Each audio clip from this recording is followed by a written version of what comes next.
ভারতবর্ষের সংবিধানের শপথ নিয়ে আপনারা চাকরি করেন। ভারতবর্ষে আইনে সংবিধানে প্রধানমন্ত্রীকেও অশোক স্তম্ভ নেওয়ার অধিকার নেই। আমাদের দেশে একমাত্র পুলিশের অধিকার আছে, মিলিটারিদের অধিকার আছে অশোক স্তম্ভ নেওয়া। সেই অশোক স্তম্ভকে আপনারা কলঙ্কিত করছেন। আপনারা কি ভাবছেন? আরে বুদ্ধবাবু নিয়ে এসেছিলেন মমতা ব্যানার্জিকে, আর বুদ্ধবাবু যেদিন থেকে মরে ওই এনআরএসে শেষ হয়ে গেছেন, বডিতে চলে গেছে, সেই দিন থেকে মমতা ব্যানার্জি যাওয়ার পথ খুলে গেছে। আপনারা দেখুন, সেই দিন থেকে পথ খুলে গেছে। কাকে বাঁচাচ্ছেন দিদিমণি আপনি বলুন তো? কে লোকটা, কে যাকে বাঁচাবার জন্য মাঠে নেমেছে? কি কারণে মাঠে নেমেছেন? কয়লা ভাইপোকে বাঁচাচ্ছেন না আর এক ভাইপোকে বাঁচাবার জন্য নামছেন যে ডক্টর আছে? তার বাবা মা নামে এডি ইনকোয়ারি করছে। 28 কোটি সম্পত্তি 2 কোটি টাকাতে কিনেছেন কার্তিক বাবুর পরিবারের লোকেরা, স্ত্রী কাউন্সিলর আর তিনি কন্ট্রাক্টর। আর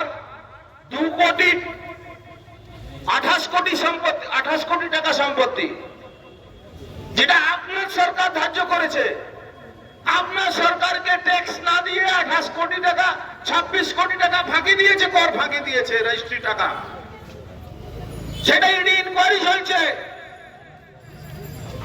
তার ছেলে ডাক্তার, সে কি ইনভলভ না? যারা লেখাপড়া করে বাবার মার পাশে দাঁড়াতে চায়, সেই মা বোনদের পাশে, আমাদের বাড়ির মেয়েদের পাশে আমরা আছি। লজ্জা হয়? আপনি একজন মহিলা মুখ্যমন্ত্রী, আপনার একটা আলাপন বন্দ্যোপাধ্যায় আছেন, যিনি দাঁড়িয়ে বলছেন মহিলারা রাত্রিবেলা চাকরি না করলেই, কাজ না করলেই ভালো। লজ্জা হয় আপনার? আপনার বাড়ি বউ রাত দিন চাকরি করতে পারবে, আপনার চাকরি পরেও 3 লাখ টাকা আমাদের করের টাকা দিয়ে আপনার মাইনে চলছে, আর আপনি জ্ঞান দিচ্ছেন কি বাংলার মেয়েরা আর চাকরি রাত্রিবেলা করতে পারবে না। আরে দিদিমণি, আপনি তো সুসাইড করে নেওয়া উচিত। আপনার তো একজন মহিলা মুখ্যমন্ত্রী হিসাবে আপনি মহিলাদের সুরক্ষা দিতে পারছেন না। সুরক্ষা দেওয়ার দূরের কথা, মহিলাদের উপরে অত্যাচারের যদি 1 থেকে 10 নম্বর দেওয়া হয়, তাহলে 1 নম্বরে আপনি আছেন। বাংলার মেয়েদেরকে, বাংলা মেয়েকে চায়, এই স্লোগান দিয়ে 2021-এ ক্ষমতায় এসেছিলেন।